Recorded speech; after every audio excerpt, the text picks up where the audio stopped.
आजपर्यंत तुम्ही वेगवेगळ्या प्रकारचे काप तर नक्कीच खाल्ला असाल. हे काप मी बनवलेत केळीच्या कोक्यापासून.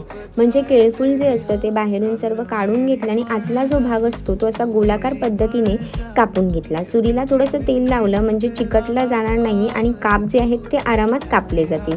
मग वरतून लाल तिखट, हळद, गरम मसाला, थोडासा चाट मसाला, चवीनुसार मीठ आणि हलकंसं तेल घालून घेतलं आणि छान मसाले हलक्या हाताने कापांना लावून घेतले.